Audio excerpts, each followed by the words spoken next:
부족한 우리를 하나님의 위대한 도구로 꼭 사용하시기를 기뻐하시는 우리 주님의 은혜와 평강이 예배하는 모든 성도님들 심령과 가정에 넘치시기를 축복합니다.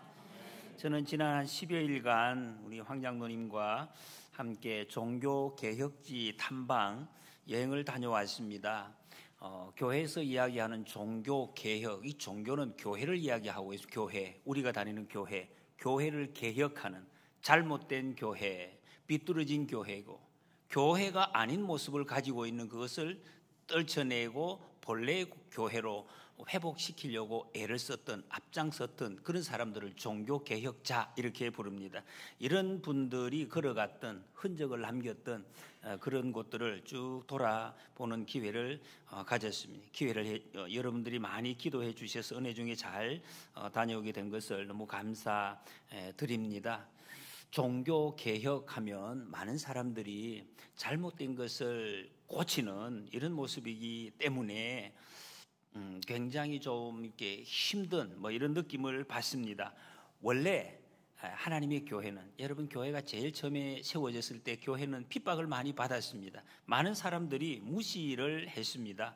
굉장히 힘들었죠. 예수님 믿는 것이 굉장히 힘이 들었는데 점점 그럼에도 불구하고 교회가 부흥이 되었습니다. 왜? 하나님의 교회이기 때문에 성령님께서 인도하시고 역사하셔서 교회가 점점 부흥이 되고 많은 성도들이 늘어나고 교회의 능력이 온 세상에 나타나게 되었습니다. 그러던 차에 313년에 여러분들 학교에서 배운 친구들 있죠? 313년에 당시의 로마는 온 세계를 거의 지배하다시피 한 제국이었습니다. 로마 그 나라에서 제국이 황제가 우리나라 국교는 기독교다, 다 예수님 믿기로 하자 이렇게 정했습니다. 그때부터 이 교회의 상황이 거의 180도로 달라지게 됩니다. 핍박받고 또 무시받던 교회가 굉장히 위대하게 존중을 받는, 인정받는 이런 위치가 되었습니다. 그러다 보니까 교회가 세상에 대해서, 또 교회가 그렇다 보니까 교회 안에 있는 직분, 지금은 목사지만 신부, 목사 또는 이 여러 장로, 권사 이런 분들이 굉장히 권세가 있는 이런 권력으로 작동을 하기 시작을 했습니다. 교회가 힘이 없을 때는 힘이 없다고 힘들었는데 교회가 힘을 가지고 되니까 교회가 부흥을 하고 교회가 막 능력을 나타냈으면 좋겠는데 이상하게 그렇게 되지 못했습니다. 그때부터 교회는 점점 더 타락하기 시작했습니다. 좀 이상하죠, 여러분? 교회가 사람들에게 인정받고 막 박수를 받고 이러면 교회가 더 큰 일을 하고 능력이 있을 줄 알았는데 반대로 됐어요. 교회 능력이 없어졌어요. 타락해져 갔습니다. 한때는 1077년도에는 세상에서 가장 힘이 있다고 하는 황제, 세상의 황제가 하인리 4세라는 황제가 그레고리 7세라는 교황, 교회의 장 앞에 와서 그 추운 겨울날 무릎을 꿇고 눈물을 흘리는 그런 일까지 있었습니다. 그러니까 온 세상을 교회가 지배하는 이런 상황이 되었습니다. 그런데 교회는 교회다운 어떤 역할을 점점 더 잃어갔습니다. 사랑하고 축복하고 생명을 살리고 서로 위로하고 격려하고, 그래서 모든 사람을 하나님 앞에서 찬송하도록, 아까 우리 찬송한 것처럼 그런 사람이 되게 해야 되는데 그렇게 하지 못하게 막는, 오히려 그런 역할을 하는 것이 교회가 되었다는 것입니다. 우리가 이래서는 안 되겠다. 원래 교회의 모습, 하나님 찬송하고 기뻐하고 즐거워하고 우리의 생명이 넘쳐서 우리 얼굴에 환한 빛이 온 세상에 비추어져서 서로를 위로하고 살리는 이런 교회, 이 교회를 우리가 회복해야 되겠다 하는 운동이 일어났습니다. 그런데 이런 교회 개혁에 불을 지핀 그런 사건이 있었는데 그것이 바로 가장 대표적인 것이 성직 매매라는 것이에요. 여러분 학교에서 혹시 배운 친구들이 있습니까? 성직 매매, 면죄부 판매 이런 것이었습니다. 로마에 가면 지금도 있습니다. 베드로 성당이라는 큰 교회입니다. 교회를 짓기로 이렇게 결정을 합니다. 교황청에서. 사진 한번 볼 수 있습니까? 이게 베드로 성당입니다. 몇 개 사진이 있어요. 한번 보실래요? 저도 안 가봤습니다만 가보면 어마어마합니다. 사람이 초라초만합니다. 건물은 막 사람이 몇십 배, 몇백 배 되는, 안에 황금이 칠해져 있습니다. 세계 최고의 화가가 그린 그림도 있습니다. 들어가면 정말 어마어마한, 저도 이번에 종교 개혁지를 순례하면서 눈에 보이는 것, 이 세상에 시가 넓은 시에서 눈에 띄고 가장 큰 것이 전부 교회 건물이었습니다. 예전에 그렇게 지었습니다. 이 베드로 성당 거기에 비교될 것이 아닙니다. 이 성당을 짓기 위해서 건축비를 마련해야 되는데 돈이 부족하니까 교황청에서 이 부자들에게는 성직을 팔았다는 것입니다. 지방의 주교 또 대주교 이런 직을 줄 테니까 당신 돈을 많이 내놔라. 돈을 많이 받았어요. 그리고 일반 성도들에게는 또 어떤 표를 팔았어요. 그 표가 뭐냐 하면 죄사함의 표, 이걸 면죄부라고 합니다. 이 표를 여러분들이 사시면 여러분들의 어머니, 아버지, 할머니, 할아버지가 예수님 믿지 않고 죽은 분들, 이 표를 사시면 그분들이 지옥에 있다가 싹 들어서 천국으로 옮겨진다. 돈 내고 사세요. 상당히 이상하죠. 이런 이상한 일, 아주 잘못된 일을 교회가 하게 되었습니다. 이거를 갖다가 보다 못해서 잘못됐잖아요. 교회가 잘못돼. 그러면 안 되잖아요. 사람이 그래서는 안 돼요. 그래서 이것을 마틴 루터라는 사람이 이런 성경적이 아닌 비성경적인 걸 보고 너무너무 가슴 아파했습니다. 왜 우리가 교회가 잘못된 일을 할까? 그래서 그걸 고칠 것을 주장을 합니다. 우리 교회에서는 이래서는 안 됩니다. 교회에서 고쳐야 됩니다. 고칩시다. 그래. 자기가 교회 지도자니까 우리 고칩시다. 잘못된 거 고칩시다. 회개합시다. 이렇게 주장을 했습니다. 얼핏 보면 여러분 종교 개혁하면 학교에서 우리가 배울 때에 어떤 잘못된 거, 교회 종교 지도자들을 공격하고 비난하고 잘못을 지적하는 뭐 이런 이미지로 이렇게 들립니다. 손가락질하는. 원래 종교 개혁이 그런 것이 아니었습니다. 나 자신을 고치자. 우리가 고칩시다 하는 것이 종교 개혁입니다. 처음에 그렇게 생각하는 사람들이 있었습니다. 이 루터가 우리 고칩시다 할 때 그 옆에서 야 이거 잘 됐다. 지도자들 다 부수고 우리가 주인이 되는구나. 뭐 이런 생각을 해가지고 토마스 민처라는 할레대학교 교수라는 이 사람 중심으로 이 지배층에 가진 자에 대한 불만을 가지고 있던 농민들을 이끌고 폭도들을 일으킨 적이 있습니다. 교회를 다 부수어라. 필요 없다. 또 이런 일이 일어났어요. 그러나 루터는 이런 일을 철저하게 막았습니다. 그러는 게 아니다. 우리는 파괴하기 위해서 내가 주장하는 것이 아닙니다. 우리 자신을 고치기 위해서 지금 이 주장을 하는 것입니다. 루터도 여러분 종교개혁자 루터도 신부였고 학교 교수였고 대학교 교수 그리고 신학 박사이고 지도자였습니다. 루터가 종교개혁을 한 것은 내 자신이 하나님 앞에서 바로 서지 못한 나를 바로 세우고 그리고 같이 우리 교회를 성경적으로 바로 세워가자 하는 것을 주장한 것입니다.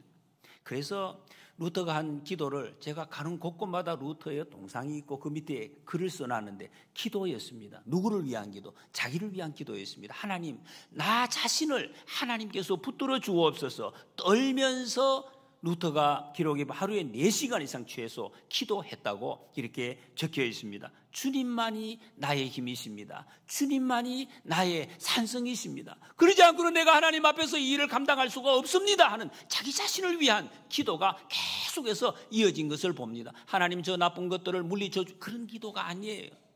자신을 위한 기도였습니다. 이 고백을 하면서 용기를 얻어서 하나님 앞에서 이 개혁운동을 계속 해나갔다는 것입니다. 그런데 그 외에 이 교황청의 지도자들은 이 루터의 주장을 수용할 수가 없었습니다. 왜?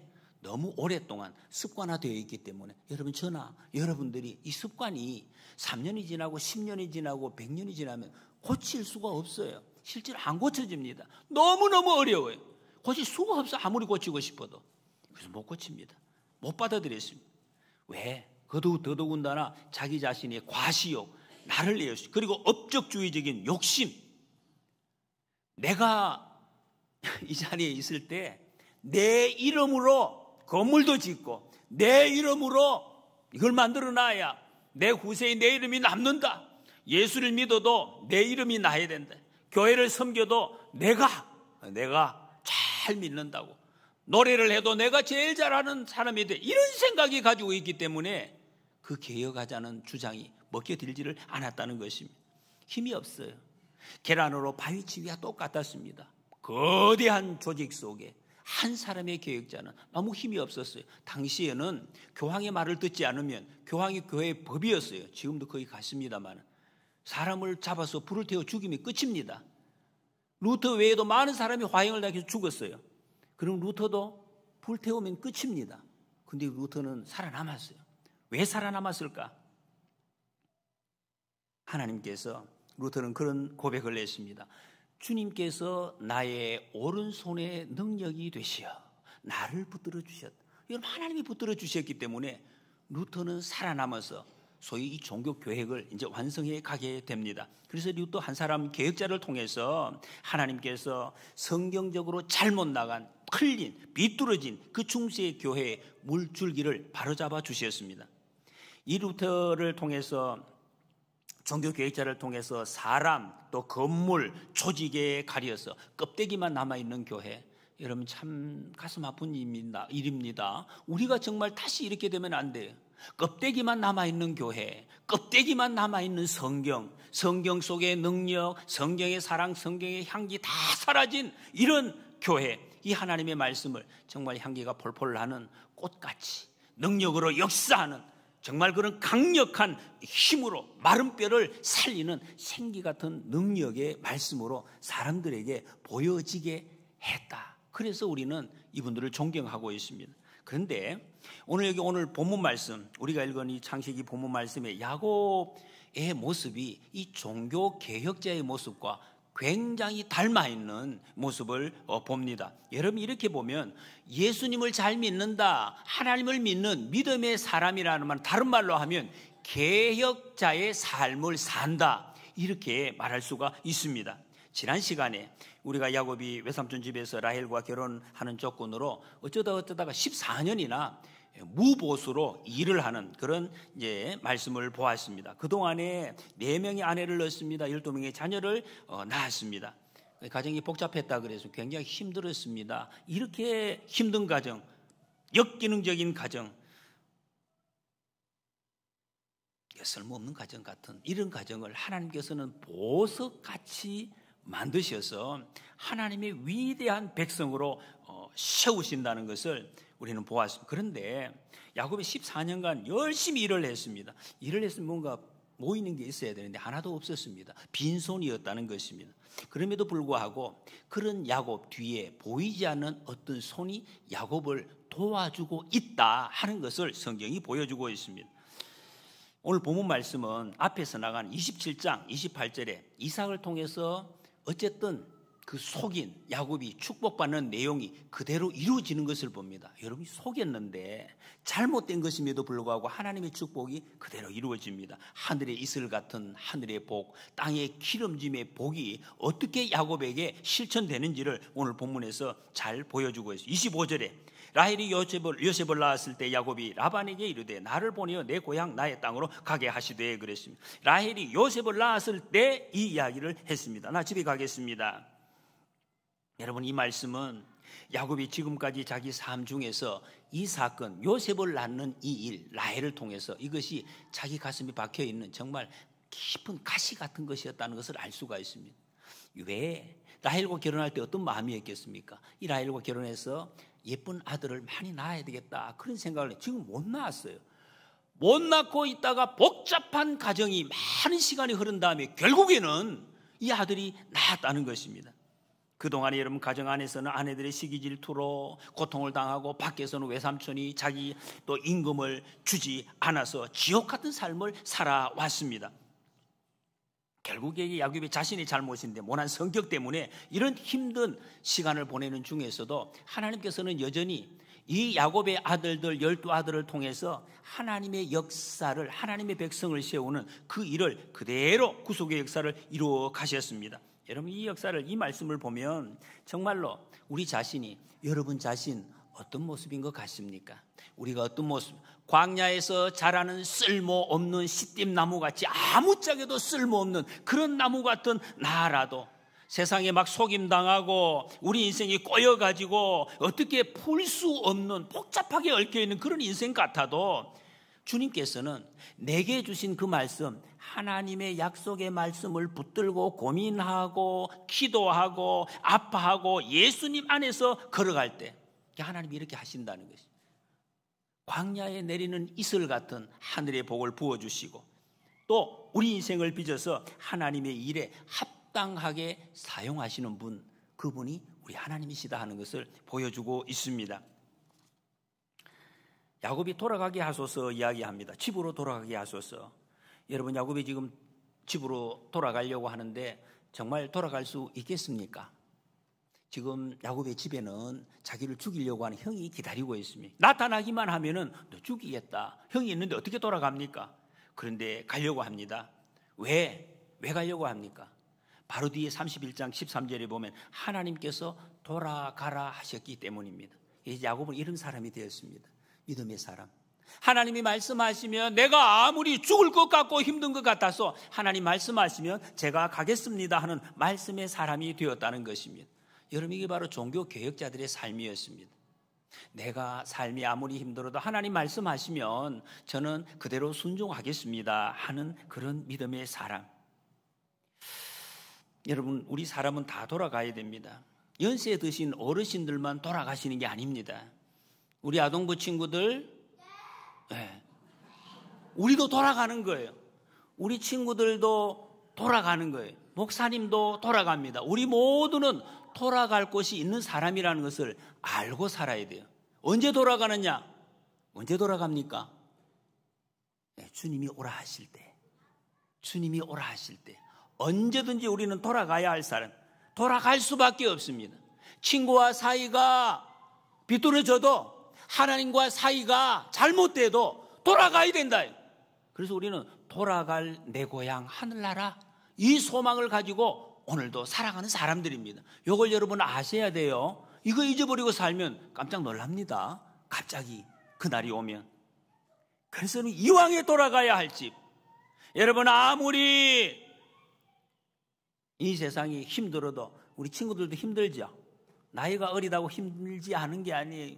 인생이 힘들어요. 힘든 게 있어도 그러나 이왕에 우리가 돌아가야 할 집이 있다고, 내가 돌아가야 할 사람인 걸 알면 우리 삐뚤어진 관계를 빨리 회복할수록 제일 좋은 거예요.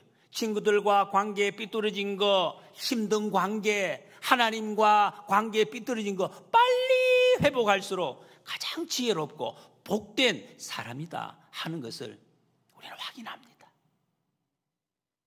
예수님 영접하시고 여러분 친구와 관계를 빨리 회복하시기 바랍니다. 하나님과의 관계를 빨리 회복하시기 바랍니다. 그래서 남은 시간, 요게 몇 시간이든지 평강과 하나님의 은혜와 사랑, 그 풍성한 생명을 누리면서 사시는 우리 친구들, 우리 어른들 되시기를 축복합니다. 돌아갈 집을 준비하는 우리의 모습입니다. 27절에 보면 라반이 그에게 이르되 여호와께서 너로 말미암아 내게 복 주신 줄을 내가 깨달았노니 내가 나를 사랑스럽게 여기거든 그대로 있으라. 야곱이 이렇게 당돌하게 요구를 하니까 라반이 지금까지 삼촌이 마음속에 담아있던 말을 합니다. 여러분, 사람이 같이 이렇게 오랫동안 일해보면 서로 다 압니다. 이 사람이 어떤 성품이고 어떤 가치관을 가지고 있는지 다 알게 돼요.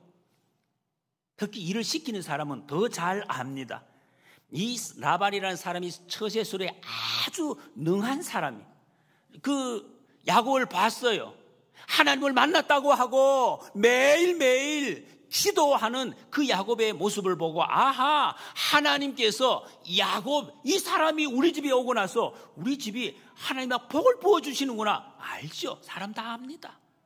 그걸 알게 됐. 그런데 말은 안 해요. 야, 지켜야지 하고 있다가 결국에는 이제 그 말을 끄집어낸다는 것입니다. 정확하게 분별해내었습니다. 그래서 가지 말라. 야곱의 집으로 간다고 돌아가지 마라. 품삯을 얼마든지 많이 줄 테니까 그대로 있어 달라고 붙잡고 있습니다. 그리고 자기가 품삯을 착복한 거, 빼앗은 거, 그것도 시인하고 있습니다. 그러면서 내가 무엇으로 내게 주랴 말합니다. 그랬더니 야곱이 31절에서 외삼촌께서 내게 아무것도 주시지 않아도 나를 위하여 이 일을 행하시면 내가 다시 외삼촌의 양떼를 먹이고 지키리이다. 여러분 보세요. 지금까지 내가 받아야 할 임금을 못 받았어요. 그럼 무엇이든지 주겠다고 합니다. 그러면 얼마 주세요. 이렇게 하는 게 맞잖아요. 그런데 아닙니다. 이렇게 이야기해요. 하나도 안 주셔도 됩니다. 여러분 이렇게 말할 수 있겠습니까? 어떤 마음이면 뭐 성경이니까 그렇게 말하지 뭐 그럴 수 있을까요? 아니에요. 하나도 안 주셔도 됩니다. 아무것도 주시지 않아도 됩니다. 이렇게 이야기했어요. 여러분 이 말은 어떤 마음이면 무엇을 생각하면 이 말을 할 수 있을까? 목사님 그래도 세상에 사는데 왜 그런 말을 합니까? 반은 받아야지. 반은 아무리 안 받아도 그렇게 하시겠습니다. 그런데 야곱은 그렇게 하지 않았어요. 아무것도 주지 않으든 어떻게 살라고, 어떻게 살려고 이런 말을 할까요, 여러분? 나 성경은 이것이 믿음의 사람의 고백해야 할 말이라고 말씀하고 있습니다. 이게 무슨 뜻입니까, 여러분? 나는 외삼촌 의지 안 합니다, 이런 뜻입니다. 외삼촌이 하나도 내게 주지 않아도 나 잘 살 수 있습니다. 거기서 끝입니까? 그게 하나님께서 주십니다. 하나님께서. 나는 하나님 앞에서 일하겠습니다 하는 말입니다.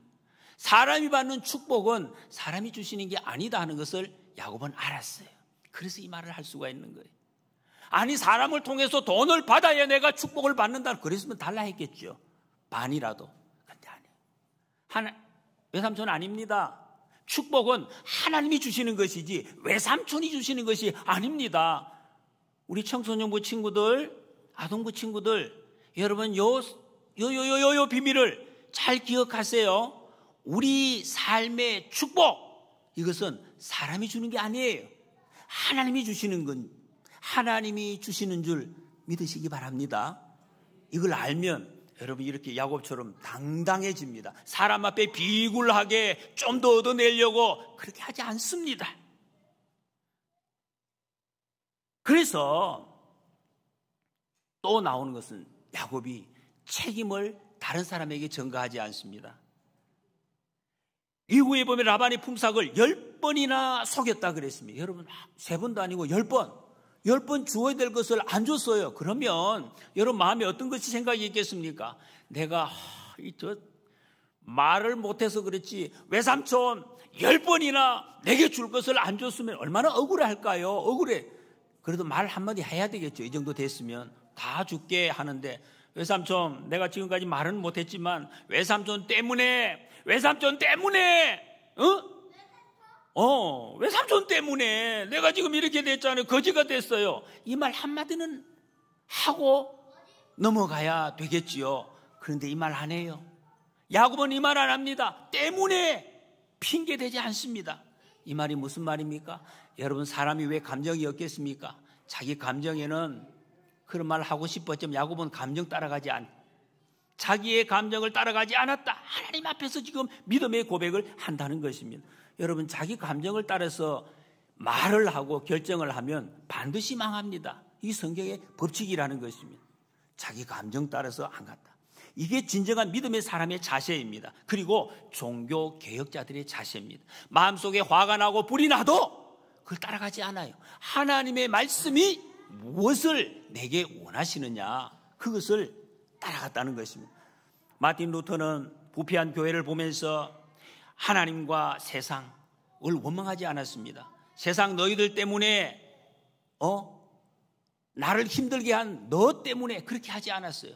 오히려 내가 하나님을 바로 섬기지 못하고 내가 세상을 바로 섬기지 못했기 때문에 자기 자신을 회개하고 나 자신을 하나님의 말씀 앞에 바로 세우려고 애를 썼던 것입니다. 그래서 여러분 종교 개혁자들의 그 기치가 있습니다. 그 중에 유명한 것이 오직 말씀, 오직 은혜입니다. 많이 들어서 알고 계시죠? 한번 따라해 보실래요? 오직 말씀, 오직 은혜, 오직 믿음. 예, 이것입니다. 여러분, 이것은 얼핏 보면 이거 말씀, 당신은 그냥 말씀만 주장하느냐, 그것만 주장하느냐, 외골수로 가느냐, 그런 뜻이 아닙니다. 오직 말씀이만, 하나님의 말씀으로만 내 마음을 채우겠습니다. 하나님의 은혜, 그 믿음만으로 내 마음을 채우겠습니다 하는 이런 뜻입니다. 그래야 내가 살 수 있기 때문에 여러분, 한순간이라도 친구들 앞에, 사람 앞에 내가 당당하게 설 수 있으려면 이거 돼야 돼요. 믿음으로 내 마음에 채워져 있어야 돼요. 은혜로 채워져 있어야 세상을 이길 수가 있는 거예요. 그렇지 않으면 내가 설 수가 없기 때문에 지금 루터는 이렇게 기도를 했다는 것입니다. 그 외의 것, 믿음과 말씀과 은혜 외에는 나를 세상으로 어떤 것도 끌고 갈 힘이 없다, 그런 말입니다. 그때 여러분이 연약한 루터를 통해 종교 개혁자를 통해서 세상에 정말로 빛과 같이 환하게 빛이 비추어졌습니다. 그리고 어두운 그 중세 세계를 밝히는 생명력이 공급되는 그런 통로로 쓰임을 받았다는 것입니다. 오늘 본문에 여기서 야곱이 자기가 얼마나 야곱 이 외삼촌한테 성실하게 일했던가를 확인을 하고 있습니다. 야곱이 눈가림으로 일하지 않았다는 것입니다. 여러분, 자기가 억울함을 당해도 눈가림으로 속이면서 일하는 사람, 하나님 앞에 쓰임받을 수가 없습니다. 하나님 앞에서 일하듯이 했다, 이것이 바로 이 종교 개혁가들의 정신입니다. 이 말을 여러분, 우리가 잘 알고 있는 라틴어가 있습니다. 고람 데오, 좀 어려운 말인데 한번 따라해 보실래요? 고람 데오. 예, 데오는 하나님입니다. 고람, 하나님의 얼굴 앞에서, 하나님이 내 얼굴을 환히 보고 계십니다. 하나님 얼굴 앞에서. 여러분, 하나님 얼굴, 나는 하나님 앞에 있어, 사람 앞에 있지 않아, 네 마음대로 안 할 거야. 그건 이상한 말이에요. 하나님 앞에 있는 사람은 사람 앞에서도 부끄러움이 없습니다. 사람 앞에서 부끄러우면서 하나님 앞에서 바로 있다, 그건 거짓말이에요. 하나님 앞에서 있는 사람은 사람 앞에서 당당합니다. 여기 29절을 통해서 우리가 확인할 수가 있습니다. 야곱이 그에게 이르되 내가 어떻게 외삼촌을 섬겼는지, 어떻게 외삼촌이 가축을 쳤는지 외삼촌이 아시나이다. 이 고백을 통해서 우리는 충분히 짐작을 할 수가 있습니다. 하나님께서 이런 야곱을 번성케 하셨다. 번성케 하셨다. 그리고 자기 요구를 이야기합니다. 어떤 요구인가? 앞으로 양떼들 중에, 여러분, 양이 어떤 색깔입니까? 양털이 어떤 색깔이죠? 하얀색이에요. 양은 털이 하얀색이에요. 그런데 지금 야곱이 이런 이야기를 해요. 그 양 중에 털이 아롱지고 알록달록하고 점이 있고 검정색, 그런 양들이 있으면 앞으로 내 재산으로 하겠습니다. 여러분, 이런 일이 있을까요, 없을까요?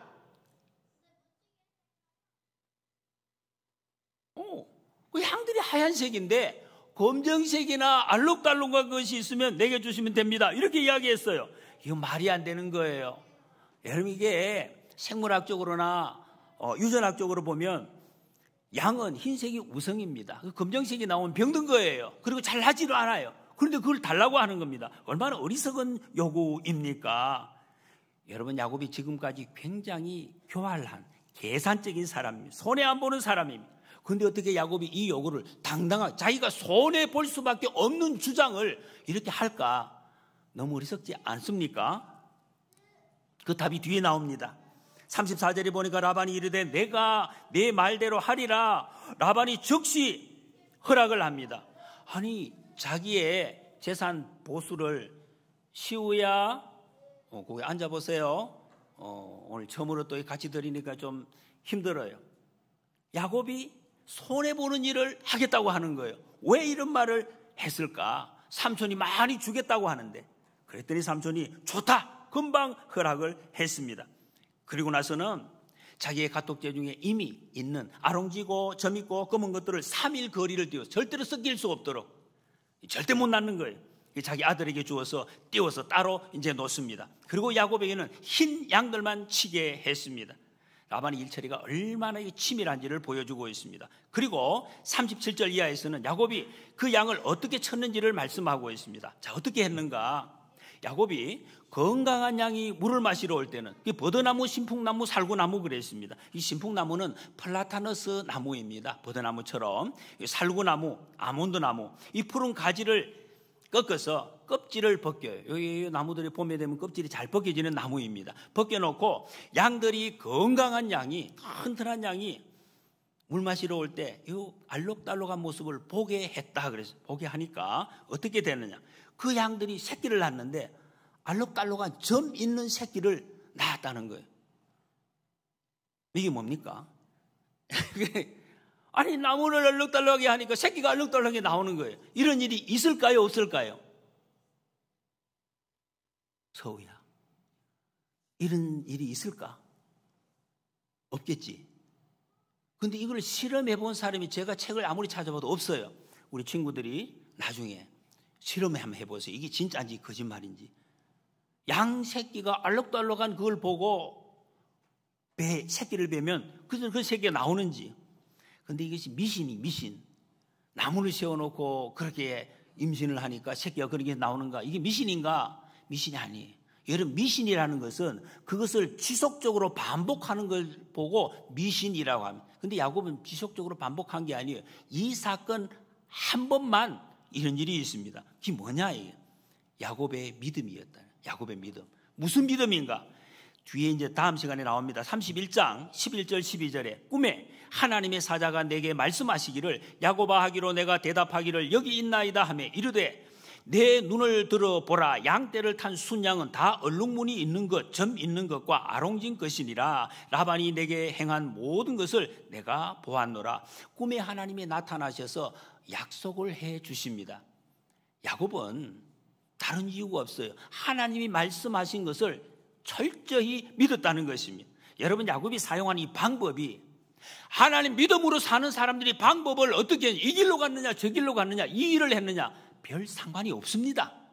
예수님 믿는 사람은 어떤 일을 하는가 그 별 중요하지가 않아요. 이해를 잘 하셔야 됩니다. 이게 과학적으로 의학적인 방법이 아닙니다.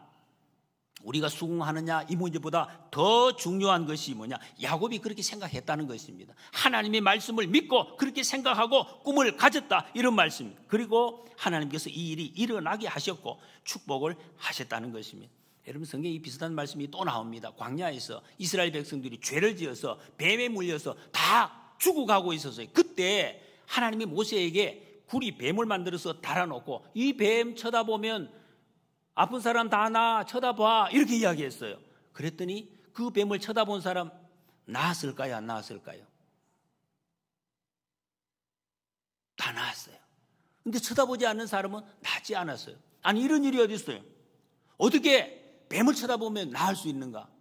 예수님께서 십자가에 달려서 우리의, 여러분, 우리의 모든 죄를 깨끗이 지고 다 죽으셨어요. 이 십자가에 달리신 예수님 바라보면 모든 죄를 깨끗이 용서함 받는다.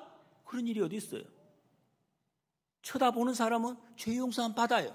근데 예수님을 쳐다보지 않는 사람은 용서함 받지 못합니다. 여러분, 믿음의 신비입니다. 하나님의 법칙이라는 말씀이 믿음의 법칙입니다. 과학과 의학을 뛰어넘는 초자연적인 법칙. 여러분, 아까 우리 시우가 양은 흰 양밖에 없다고 그러는데 지금 다른 나라에는 없어요. 제가 봐도 이스라엘에 가면 갔다 오신 분이 사진을 제가 봤습니다. 알록달록하고 점이 있고 검정색 양들이 많이 있다니, 건강한 양들이. 아마 야곱의 이 양들의 후예인 것 같습니다. 하나님의 약속을 믿고 자기가 할 수 있는 최선의 행위를 야곱은 한 것입니다. 여러분, 우리가 어떤 행동을 한다고 하나님이 복 주시는 건 아니에요. 그러나 하나님의 약속을 믿는 사람은 반드시 그 약속을 이루기 위한 행동을 합니다. 여러분, 이걸 잘 정리하셔야 돼요. 하나님이 다 하시니까 나는 가만히 있으면 되겠지, 이렇게 생각하는 사람이 있고, 어떤 사람은 내가 열심히 해야 되지. 아니에요. 약속을 믿고 열심히 하는 것입니다. 그래서 여러분, 이것을 하나님이 다 하십니다. 한번 따라해 보실래요? 우리 친구들, 시간이 좀 지났는데. 하나님 100%, 나 100%, 그걸 하래. 그럴 때 하나님의 약속이 온전히 이루어지는 거예요. 야곱이 나무 껍질을 벗겨서 세워 놓았기 때문에 복받은 것이 아니다. 야곱이 이는 지난번에도 축복을 받았습니다. 아버지 축복을 받았다고 그렇게 해서 복받는 것이 아니에요. 그리고 라헬이 그 합한 채를 자기가 샀다고 해서 아들을 낳은 것도 아닙니다. 하나님께서 언약의 말씀을 주셨기 때문에, 하나님이 약속하셨기 때문에 복을 받았다는 것입니다. 이것을 잘 기억을 해야 됩니다. 말씀을 정리합니다. 하나님은 우리에게 언약을 주시고 그 언약을 믿고 붙든 사람을 통해서 복을 주십니다. 그래서 하나님의 말씀을, 여러분 마음속에 주시는 말씀을 꼭 붙들어야 돼요. 그러면 그 사람을 하나님이 축복의 통로로 사용을 하시고 하나님의 일을 이루어 가신다는 것입니다. 여러분, 우리도 교역자들처럼 오직 말씀, 오직 은혜, 믿음의 사람 되시기를 바랍니다. 믿음을 붙든다, 말씀을 붙든다는 것을 여러분 이렇게 뭘 붙든다, 믿음을 붙든다, 또 은혜를 붙든다, 이렇게 하니까 내 손으로 이렇게 붙든 것을 생각하시는데 이런 의미가 아닙니다. 여러분, 말씀을 붙든다는 것은 은혜로, 믿음으로 내 마음에 채운다는 거예요. 가득 채운다. 여러분, 내 손으로 붙들면 힘없으면 놔요. 금방 지나면. 여러분 말씀으로, 은혜로 여러분 마음에 가득 채우시기 바랍니다. 그러면 어떤 일을 해도 하나님께서 여러분들을 위대하게 사용하실 것입니다. 우리에게 복을 주실 것입니다. 하늘의 이슬 같은 복, 땅에 기름진 복을 주실 것. 그래서 우리를 통해서 세상을 밝히고 사람을 살리고 세상을 향기롭게 하는 그런 일꾼으로 쓰실 것입니다. 여러분, 우리의 남은 시간을, 여러분들의 앞날 시간을 정말로 세상을 꽉 채우는 그런 믿음의 사람으로 쓰임 받으시기를 축복합니다.